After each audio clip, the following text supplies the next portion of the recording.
그래서 저는 현대인들이 나를 한번 잘 살피는 것도 중요하고 내 이야기를 누군가한테 하는 게 굉장히 중요해요.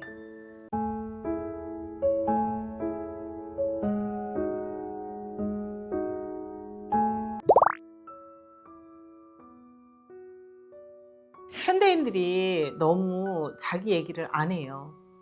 그리고 또 요즘 이렇게 조직에서도 보면 리더들도 자기가 뭔가를 얘기를 해야 되는데 구성원들한테 얘기 안 해요. 괜히 얘기 잘못해가지고 블라인드에 올라오면 어떡할까 그래서 막 꾹꾹 참아요. 그리고 또 조직에 있는 그 우리 MZ나 이렇게 신세대들도 말을 안 해요. 내가 말을 해도 들어주지 않으니까. 그리고 뭔가 우리 상사가 얘기하는 게 뭔가 논리에 맞지 않아요. 입을 딱 닫거든요. 그게 그리고 또 이제 기업뿐만 아니라 가정에서도 마찬가지예요. 엄마 아빠가 애들한테 막 뭔가를 막 하라고 막 얘기했을 때 애들이 거기에 대해서 논리정연하게 자기 주장을 안 펴요. 됐어 막 이러던지 아니면 그냥 문 콱 닫고 들어가던지. 그러면 또 친구들이랑은 또 얘기하냐. 친구들하고도 이렇게 채팅이나 이런 걸 많이 하지 자기 이야기를 이렇게 육성으로 하는 경우가 별로 없단 말이에요. 근데 이게 중요한 게 뭐냐면 자기 주장은 결국에는 내 마음속에 있는 여러 가지 이야기를 이야기하는 거잖아요.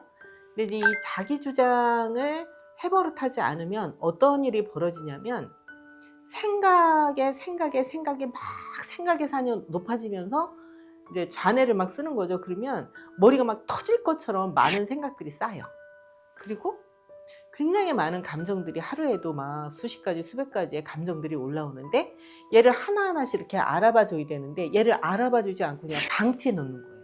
그럼 이 감정들이 어디를 가지 못하고 저 심층 종자 어딘가에 가서 또 막 우르르 모여 있는 거예요.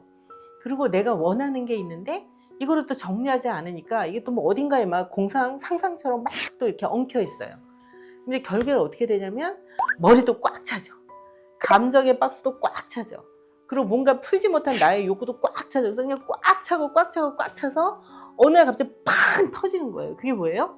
그러니까 정신적으로 굉장히 힘든 아주 심하면 공황으로 갈 수도 있고 아니면 막 굉장히 불안증이 올 수도 있고 어떤 공간에 갔을 때 자기가 이제 탁 멈칫하는 그런 심리적인 굉장한 이렇게 좀 공포감이 올 수도 있고 그렇거든요. 그래서 저는 현대인들이 나를 한번 잘 살피는 것도 중요하고 내 이야기를 누군가한테 하는 게 굉장히 중요해요. 근데 만약에 정말 할 사람이 없다 그러면 혼자라도 얘기해야 돼요. 그래서 제가 계속 마음 세 줄 일기를 쓰고 혼자라도 이야기해 보라는 거예요. 왜 그게 중요하냐? 나의 마음속에 있는 생각, 감정, 갈망을 정리를 해서 한번 이야기를 하면 이야기할 때마다 내 마음에 공간이 생긴단 말이에요. 그래서 그런 활동을 지속적으로 하면 여백이 생기잖아요. 여백이 생기니까 새로운 걸 받아들일 수 있죠. 그리고 나를 더 살필 수도 있고. 근데 이제 그게 없이 계속 꽉 차고 있다가 꽉 차잖아요. 꽉 차면 어떤 게 들어와도 받을 수 없어요. 그러면 그때 어때요? 사회생활도 좀 어렵게 되고 대인관계도 어렵게 되고 무엇보다도 자존감에 굉장히 스크래치가 나요. 도대체 내가 나를 정리하지 못하니까 우리 주인은 도대체 자기 존재에 대해서 왜 이렇게 내팽개치고 있는 거야? 막 이렇게 되는 거죠. 그래서 이게 굉장히 간단한 것 같지만 그리고 굳이 해야 할까라고 하지만 저는 굉장히 중요하다 생각하고 이 자기주장을 잘하면 잘할수록 내 마음이 굉장히 청정해진다. 그러면서 세상을 보는 눈, 그다음에 또 어떤 사람들과의 관계에서의 어떤 그런 부분 긍정적인 효과가 올 거라고 저는 생각을 합니다.